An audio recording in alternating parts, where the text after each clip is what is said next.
ജ്യോതിഷവും രത്നങ്ങളും. Sir, ഈ പറയുന്ന ജ്യോതിഷത്തിൽ രത്നങ്ങളുടെ പ്രാധാന്യം വളരെ വലുതാണ്. അപ്പോൾ ഒരുപാട് പേര് ഈ രത്നങ്ങൾ സജസ്റ്റ് ചെയ്യാറുണ്ട്. അതായത് ഈ ഈ രത്നം ഉപയോഗിച്ച് കഴിഞ്ഞാൽ നിങ്ങളുടെ നക്ഷത്ര പരിഹാരമാകും. ഈ പറയുന്ന രത്നം ഉപയോഗിച്ച് കഴിഞ്ഞാൽ നിങ്ങളുടെ ദശാപരിഹാരങ്ങളാകും. അപ്പോൾ ഈ ദശാപരിഹാരങ്ങൾക്കൊരു രത്നം, നക്ഷത്ര പരിഹാരങ്ങൾക്കൊരു രത്നം, അതിനു പുറമെ വേറെ രത്നം കൂടെ വന്നു കഴിഞ്ഞാൽ നമ്മുടെ കയ്യിൽ നിറച്ചും രത്നമാകില്ലേ? അപ്പോൾ തുറന്ന് വിശദീകരിക്കാമോ? രത്നങ്ങൾ ഈ നേരത്തെ പറഞ്ഞ പോലെ എല്ലാ വ്യക്തികൾക്കും ഒരു ജാതകമുണ്ട്, ഒരു ഗ്രഹനിലയുണ്ട്. അതെ. അപ്പോൾ ഈ ഗ്രഹനില പ്രകാരം ലഗ്നാധിപൻ എന്നുള്ളതിന് അസെൻഡൻ്റ് ലോഡ് എന്ന് പറയും. അതെ. ലഗ്നാധിപൻ വളരെ പ്രധാനമാണ് ജാതകത്തിൽ. ഇപ്പം ലഗ്നാധിപന് ശത്രുക്കളും മിത്രങ്ങളുമായിട്ട് ഗ്രഹങ്ങൾ വരുന്നുണ്ട്. അതെ. അതിന് പലതരത്തിലുള്ള മിത്രത്വമുണ്ട്, ശത്രുതയുണ്ട്. അപ്പോൾ ശരിക്കും ലഗ്നാധിപൻ്റെ ശത്രുവായ ഒരു രത്നത്തെ നമുക്കൊരിക്കലും ഇടാൻ പറ്റില്ല. ലഗ്നാധിപൻ എന്ന് പറഞ്ഞാൽ ദേഹസ്യ സൗഷ്ഠവം സ്വാസ്ഥ്യം സ്ഥിതി ശ്രേയോ യശസ്സുഖം എന്നൊക്കെ പറയും. നമ്മുടെ മൊത്തം സുഖത്തിനുള്ള സാധനത്തിന് വിരുദ്ധമായിട്ടുള്ളൊരു സാധനം കൊണ്ട് നമ്മുടെ ശരീരത്തിൽ കൊണ്ട് ഇട്ട് കഴിഞ്ഞാൽ വീട്ടിലതൊരു കളറെ കയറ്റുന്ന ഫലം ചുരുക്കത്തിൽ തന്നെ. അപ്പം നമ്മൾ ഒരിക്കലും നമ്മുടെ ലഗ്നാധിപന് ശത്രുവായിട്ടുള്ള ഒരാൾ ശത്രുവല്ലാത്ത മിത്രമോ അതിമിത്രമോ ആയിട്ടുള്ള ആൾക്കാരെ ആയിരിക്കണം നമ്മൾ രത്നമായി ധരിക്കേണ്ടത്. അതെ. അത് ധരിച്ച ചില ഗുണങ്ങൾ കിട്ടുമെന്നാണ് ശാസ്ത്രം പറയുന്നത്. ഈ നമുക്ക് ഓരോ വ്യക്തിക്കും 12 ഭാവങ്ങളുണ്ട്. ശരി. അതിൽ 1-ാം ഭാവം ലഗ്നം, 5-ാം ഭാവം പ്രജ്ഞ, മേധ, പ്രതിഭ, വിവേകശക്തി എന്നൊക്കെ പറയും. 9-ാം ഭാവമുണ്ട് ഭാഗ്യധർമ്മ, ദയാപുണ്യം. ഇങ്ങനെ 1, 5 and 9 എന്ന് പറയുന്ന ഹൗസസ്. ഇതിന് ഹൗസസ് എന്ന് പറയുന്നത് ഭാവങ്ങൾ. ഈ 1, 5, 9 ലോർഡുകളുണ്ട്, അധിപന്മാരുണ്ട്. ഇത് ത്രികോണം എന്നാണ് പറയുക. അപ്പോൾ ഈ ത്രികോണാധിപന്മാർ ആയിട്ടുള്ള ആളുകളെ ആദ്യം ഐഡൻറ്റിഫൈ ചെയ്യുക. ഉദാഹരണം പ്രദീപ് സാറിൻ്റെ ഒരു കേസിലാണെങ്കിൽ അങ്ങയുടെ 1-ാം ഭാവാധിപന്, 5-ാം ഭാവാധിപന്, 9-ാം ഭാവാധിപന് ഐഡൻറ്റിഫൈ ചെയ്യുക. അതെ. ഈ 3 പേര് ഐഡൻറ്റിഫൈ ചെയ്യുമ്പോൾ ഈ 3 പേരും അങ്ങേക്ക് ശത്രുവാകാത്തതിൽ ആരാണ് എന്ന് രണ്ടാമത് കണ്ടുപിടിക്കുക. ശത്രുവാകരുത്. അതെ. മൂന്നാമതുള്ള കാര്യത്തിൽ ഈ ഭാവാധിപന്മാരുടെ പ്ലാനറ്ററി സ്ട്രെങ്ത്, ഗ്രഹബലം എന്ന് പറയുന്നൊരു ആസ്പെക്റ്റ് ഉണ്ട്. അതെ. അത് അങ്ങയുടെ ഗ്രഹത്തിൽ ബലം കുറവായിട്ട് ഉള്ള സാധനമാണെങ്കിൽ അതിനെയാണ് നമ്മൾ ചെയ്യുന്നത്. ഉദാഹരണം, ഒരാൾക്ക് വൈറ്റമിൻ ഡിയുടെ ഡെഫിഷ്യൻസി ഉണ്ട്. അതെ. വൈറ്റമിൻ ഡിയുടെ നമ്മൾ ടാബ്ലറ്റ്സ് കഴിക്കുന്നു എന്ന് പറയുന്ന പോലെ, അല്ലെങ്കിൽ വൈറ്റമിൻ സിയുടെ കുറവുണ്ടെങ്കിൽ എന്നുള്ള ഗ്രഹങ്ങളുടെ ബലം, ഏത് ഗ്രഹത്തിലാണ് ബലം കുറവുണ്ട് എന്നും കൂടി നോക്കിയിട്ട് ഈ 3 ആസ്പെക്റ്റും കൂടെ നോക്കിയിട്ട് കറക്റ്റായിട്ടുള്ള രത്നം ധരിച്ചു കഴിഞ്ഞാൽ അത് ഗുണകരമായിരിക്കും എന്നാണ് നമ്മൾ സ്റ്റഡീസ് പറയുന്നത്. സാറ് പറഞ്ഞത് വളരെ കറക്റ്റ് സയൻറ്റിഫിക് ആയിട്ടുള്ള ഒരു നിർവചനമാണ്. അതായത് ഇപ്പോൾ ഇവിടെ സംഭവിക്കുന്ന ഒരു സംഭവം എന്ന് പറഞ്ഞു കഴിഞ്ഞാൽ, ഫോർ എക്സാമ്പിൾ, ഒരു വിശാഖം നക്ഷത്രമുള്ള ഒരാൾ, അദ്ദേഹം ധരിക്കുന്ന യെല്ലോ സാഫിയർ ആണ് അല്ലേ?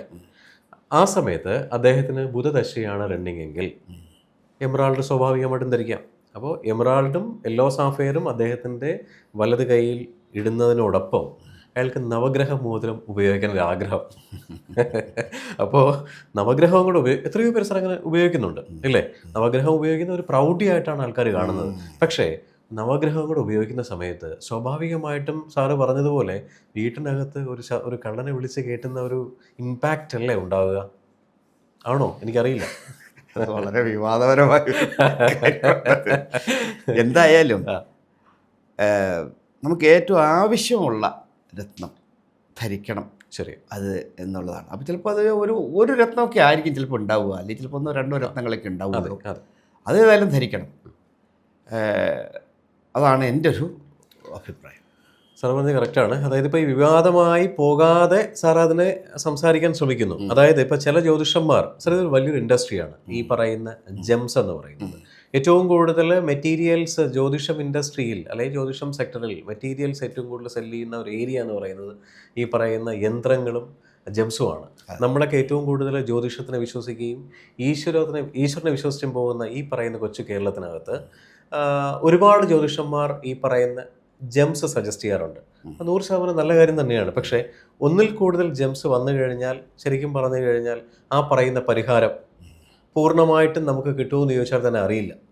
അപ്പോൾ നല്ലൊരു ജ്യോതിഷനെ കാണുകയും ആ ജ്യോതിഷൻ്റെ നിർവചനം നോക്കി നിങ്ങളുടെ സാറ് പറഞ്ഞ ഒരു പോയിന്റ് ഗ്രഹബലം, ഗ്രഹസ്ഥിതി എടുത്തതിന് ശേഷം ഗ്രഹബലം നോക്കി ആ ഗ്രഹത്തിൻ്റെ ബലം കൂട്ടാൻ വേണ്ടി ഏത് ജെമ്മാണോ ഉപയോഗിക്കേണ്ടത് അത് ഉപയോഗിക്കുന്നത് നല്ലത് തന്നെയായിരിക്കും. സാർ, അപ്പം വേറൊരു സംശയം, ഈ പറയുന്ന കേരളം വിട്ടു പോകുന്ന സമയത്ത് അല്ലെങ്കിൽ ഇന്ത്യ വിട്ട് പുറത്തു പോകുന്ന സമയത്ത് ഉപയോഗിക്കുന്ന ജെംസിൻ്റെ ക്വാളിറ്റിയും ഈ ജെംസിൻ്റെ എന്താ പറയുക ഗ്രേഡും ഡിഫറെൻ്റ് ആണ്. അപ്പോൾ എന്താണ് ഈ ഗ്രേഡും ക്വാളിറ്റിയും എന്ന് പറയുന്നത്?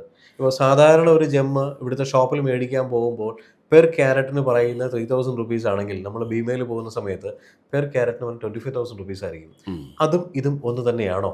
അല്ലെങ്കിൽ അത് മേടിച്ച് ഉപയോഗിച്ചാൽ എൻ്റെ ഫലം കൂടുമോ? ഇതൊരു സ്വാഭാവികമായിട്ടൊരു ഡൗട്ടാണ്. സാധാരണഗതിയിൽ ഇത്ര ക്യാരറ്റ് എന്നുള്ളത് പൊതുവെ ഓരോന്നിനും പറയാറുണ്ട്, 3 ക്യാരറ്റ് അങ്ങനെയൊക്കെയുള്ള ചില കണക്ക് പറയാറുണ്ട്. അതെ. ഈ അതിനെ സംബന്ധിച്ച് ടെസ്റ്റിംഗ് ലബോറട്ടറീസ്, സയൻറ്റിഫിക് ആയിട്ട് ലബോറട്ടറീസ് തിരുവനന്തപുരത്ത് ലബോറട്ടറി ഉണ്ട്. അപ്പം നല്ല സാധനങ്ങൾ സപ്ലൈ ചെയ്യുന്ന ആൾക്കാരുടെ അടുത്ത് തന്നെ വാങ്ങിക്കുക, അതാണ് നമുക്ക് പറയാനുള്ളത്. ഈ ഇപ്പം ട്രിവാൻഡ്രം, പട്ടത്തുണ്ട്, ഹൈദരാബാദുണ്ട്, ഈ പറയുന്ന ലാബ്സിൽ ചെക്ക് ചെയ്ത് കിട്ടുന്നുണ്ട്. പക്ഷേ ഇവിടെ ഈ നമ്മൾ പുറമേ മേടിക്കുന്ന ജെംസും ഈ ജുവലറിയിൽ നിന്ന് മേടിക്കുന്ന ജെംസും അല്ലെങ്കിൽ ഔട്ട് ഓഫ് ഇന്ത്യയിൽ നിന്ന് മേടിക്കുന്ന ജെംസും ഇതിൻ്റെയൊക്കെ ഒരു ക്വാളിറ്റി ഗ്രേഡ് എന്ന് ഫസ്റ്റ് നമ്മളിപ്പം പലയിടത്തും ഒരു ജെംസിൻ്റെ കേസ് വിളിച്ച് ചോദിക്കുമ്പോൾ സാറിന് ഫസ്റ്റ് ക്വാളിറ്റി ആണോ വേണ്ടത് എന്ന് ചോദിക്കുന്നുണ്ട്. എന്താണ് ഈ ക്വാളിറ്റിയുടെ ഇത്? പലതിനെ പറ്റി പറയുന്നത്, ഇപ്പോൾ ഉദാഹരണമായിട്ട് ഇന്ദ്രനീലം എന്ന് പറയുന്നത്, ബ്ലൂ സഫയർ. അതെ, ഇന്ദ്രനീലത്തെ പറ്റി പറയുന്നത് ശ്രീലങ്കൻ ഇന്ദ്രനീലമാണ് ഏറ്റവും എന്നല്ല പറയുന്നുണ്ട്. പേൾസിലൊക്കെയാണ് നമ്മുടെ ഹൈദരാബാദാണ് മുത്തിൻ്റെ കാര്യത്തിൽ ഹൈദരാബാദ് വളരെ മുത്തുകൾ പൊതുവെ വില കമ്പാരിറ്റീവായിട്ട് വളരെ കുറവാണ്. പിന്നെ യെല്ലോ സഫിയർ, മഞ്ഞ പുഷ്യരാഗം. ഇത് ഇപ്പം നല്ല നല്ല സ്ഥാപനങ്ങൾ ഒത്തിരി ഉണ്ടല്ലോ, അവർ ക്വാളിറ്റിയുള്ള സാധനങ്ങൾ കൊടുക്കും, സർട്ടിഫിക്കറ്റും ചിലർക്ക് കൊടുക്കുന്നുണ്ട്, ഒരുപാട് കൊടുക്കുന്നുണ്ട്. അപ്പോൾ അങ്ങനെയുള്ളത് മേടിക്കുക, വഞ്ചിതരാകാതിരിക്കുക, അതാണ് നമുക്ക് പറയാനുള്ളത്. കാരണം നല്ല സാധനം വാങ്ങിക്കുക, ന്യായമായ വിലയ്ക്ക് വാങ്ങിക്കുക. പിന്നെ ഓരോന്നിനും എത്ര ക്യാരറ്റ് എന്ന് സാറ് ചോദിച്ചല്ലോ. ക്യാരറ്റ് സാധാരണ നമ്മൾ ക്യാരറ്റ് സ്പെസിഫൈ ചെയ്ത് പറയാറുണ്ട്. ഒരു 3 ക്യാരറ്റ് 4 ക്യാരറ്റ് വരും. പിന്നെ പറഞ്ഞ പോലെ നേരത്തെ പറഞ്ഞത് വളരെ കുറവാണ് എന്നെങ്കിൽ വേണമെങ്കിൽ ഇച്ചിരി അവിടെ മനസ്സിലായില്ലേ, ആ പ്ലാനറ്ററി പവർ കൂടെ വേണമെങ്കിൽ നോക്കിയിട്ട് ചെയ്യാം. പൊതുവെ എല്ലാത്തിനും ഒരു കണക്കുണ്ട്. ഈ പറയുന്ന നമ്മുടെ ജെംസ് ധരിക്കുന്ന സമയത്ത് ഇതിൻ്റെ സയൻറ്റിഫിക്കലി പറയുന്ന ഇത്രയല്ലേ ഉള്ളൂ. നമ്മുടെ ജെംസ് വിരലിൽ ധരിക്കുന്ന സമയത്ത് കോസ്മിക്കിൽ നിന്ന് വരുന്ന എനർജി ഈ പറയുന്ന ജെംസിൽ അബ്സോർവ് ചെയ്യുന്നു, നമ്മുടെ ശരീരത്തിലേക്ക് ഡയറക്റ്റ്ലി വരുന്നു എന്നുള്ളതാണ്. അപ്പോൾ ഇതിൻ്റെ ക്യാരറ്റ് മാറുന്നതനുസരിച്ച് ഇതിൻ്റെ തിക്നെസ് കൂടുകയല്ലേ ചെയ്യുന്നത്? അതായത് നമ്മളിപ്പോൾ ജെംസ് എടുത്ത് ഇങ്ങനെ നോക്കുന്ന സമയത്ത് നമുക്ക് സ്വാഭാവികമായിട്ടും തിക്നെസ് കൂടുതലാണെന്നുണ്ടെങ്കിൽ അത്രയും ക്വാളിറ്റി ഉള്ളത് നമ്മുടെ ശരീരത്തിലേക്ക്, അതാണോ അതിൻ്റെ സയൻറ്റിഫിക് വശം? അതിൻ്റെ കൃത്യമായ സയൻറ്റിഫിക് വശം എനിക്ക് ആ ഭാഗം ഉത്തരം പോരാ. എങ്കിലും നമ്മളിപ്പോൾ പറയുമ്പോൾ 3 ക്യാരറ്റൊക്കെയാണ് നമ്മൾ സാധാരണ പറയുന്നത്. 3 ക്യാരറ്റ് വരുമ്പോഴത്തേക്ക് ആ ഉദാഹരണം ഡയമണ്ടാണ് ഈ സെൻറ്റ് എന്നുള്ള കണക്ക്. ഇപ്പോൾ മറ്റേ നമ്മൾ വേറൊരു ഇതെടുത്ത് 3 ക്യാരറ്റുള്ള ഏതെങ്കിലും ഒരു സാധനം പറഞ്ഞു, അങ്ങനെയാണെങ്കിൽ ആ ഗ്രഹത്തിൽ നിന്നുള്ള രശ്മികൾ നമ്മുടെ ശരീരത്തിൻ്റെ നമ്മൾ തുറന്നു വച്ചിരിക്കുന്ന സ്വർണ്ണമോതിരത്തിൽ പ്രവേശിക്കുകയും ആ കുറവ് നികത്തുകയും ചെയ്യുന്നു എന്നുള്ളതാണ്. എന്തായാലും സന്തോഷം. ഈ പൂർണ്ണമായിട്ടും നല്ല അറിവോടുകൂടി ഗ്രഹത്തിൻ്റെ ബലം കുറവാണോ, ഗ്രഹത്തിൻ്റെ ബലം കുറവാണെന്നുണ്ടെങ്കിൽ ഗ്രഹബലം കൂട്ടുന്നതിന് വേണ്ടി നല്ല ജ്യോതിഷനെ കാണുക. ജ്യോതിഷൻ്റെ കൺസൾട്ടേഷൻ എടുത്തതിന് ശേഷം മാത്രം ഈ പറയുന്ന ജെംസ് ഉപയോഗിക്കുന്നത് പൂർണ്ണമായും ഒരു പരിഹാരം മാർഗത്തിലേക്ക് വരുമെന്നുള്ളതാണ്. നന്ദി, നമസ്കാരം.